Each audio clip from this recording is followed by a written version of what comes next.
asylum as a pathway to your green card. The second is something that is very complex. I can't finish explaining this thing altogether today.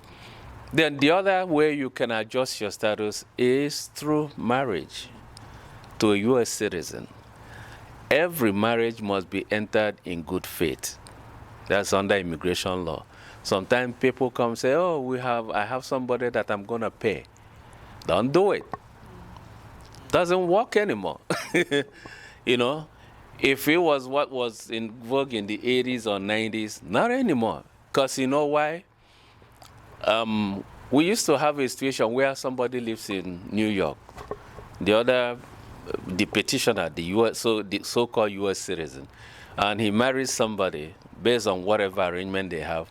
The other guy is in Houston. He files paper for him or her, and they call them for interview. They go. Sometimes, because they realize their immigration law, sometimes they ask the questions, and, you are through with that. But now they do what we call site investigation. And that's why when people come to me and say, I want to file for my wife, I want to file for my husband, and I say, okay, are you two living together? If you are not living together in that same roof, don't waste your time. Because the DHS, Department of Homeland Security, are going to come and knock by 5 a.m. or 6 a.m. or 7 a.m. in the morning. And I say, okay, two of you are husband and wife. Where does he keep his toothbrush? Where is her clothes? Where are her shoes? His shoes, They come into the apartment to inspect. They do it. It's either they do it before the scheduled interview or after the interview. Mostly when they have doubts. This is a good faith marriage. The last thing you want the immigration to conclude in their decision, even though you married a U.S. citizen, is for them to conclude that this is a fraud, a sham marriage. Once they send their notice of intent to deny and allege that they believe that this is a fraudulent marriage, you are cooked. Once that language is used on their decision, even if you married Joe Biden's daughter, you're not going to adjust your status in America. Nowhere. Because it's against the immigration law for you to, get that kind of marriage, get into a fraudulent marriage, and with intent to benefit or receive immigration reliefs in America. So I ask people, get into the marriage genuinely, okay? In this country, you will notice in America, they marry 4 times, divorce 4 times, remarry 4 times again, the same person. I mean, it's a social contract. That's their system. Okay, marry the guy with your good intent. And sometimes I have clients come and say, I didn't plan to be pregnant for this guy. I'm pregnant. What am I going to do? I say, keep the baby. I say, keep the baby, because that legitimizes the marriage, okay? If we are scheduled for interview, the immigration officer is seeing a baby in the middle of our interview, So keep the baby. That shows it's a good faith marriage, all right? The marriage must be consummated, okay? Which means there is sexual relationship in it. So if the baby comes by accident or not planned, keep the baby. And that's what I tell my clients, okay? So these are basic things you should know about adjusting your status, okay? And once you get you get married and in good faith, have paper properly filed, you should be able to receive your authorization to work.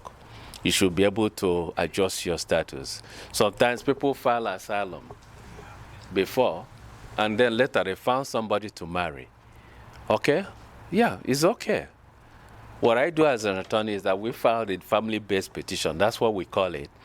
And as soon as it's in progress and we receive the notice and it's obvious that this is going to work for the parties, we send a letter to California.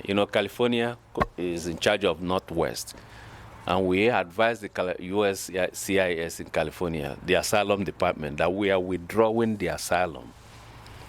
pending the outcome of the family-based petition filed by the U.S. citizen's husband or wife for the beneficiary, and they will keep it aside. Withdrawing, not canceling, because sometimes marriage will fall apart. Yeah, and if it falls apart, then we send letter again to immigration, say, you know what, we want to reinstate that asylum that we withdrew 2 years ago. And they will reinstate it, put it back, and then you get a divorce, and then you start hunting again for husband or hunting for wife, you know. I mean, so. Is that what? If you do what? Failed marriage? If you never filed for asylum, you just got married to the U.S. citizen, and somewhere along the way before you have even filed withdrawn for the first interview, but things goes bad and you divorce. What happens in that case? And that's what I'm saying. If you marry and you didn't file for asylum. Oh, well, you have to. You married when you were still in state. Okay, hoping that it will go through. And nothing you can do, because if you overstayed 1 year on your visa and you think you have an asylum, reason to file an asylum, then, and the marriage is 2 years now, there's no way you can go and say, hey, let me go and file for asylum. You know, what it's not. Happens in that case? You divorce the guy or divorce the lady, after divorce, and then the immigration will drop, because after there are inactivity on that pending petition, 1 year, they will just, it fizzles out. It is deemed abandoned. Or the petitioner, which is the U.S. citizen, sends a letter to immigration. So I'm not continuing with this application for my wife or for my husband. You know, and that's it.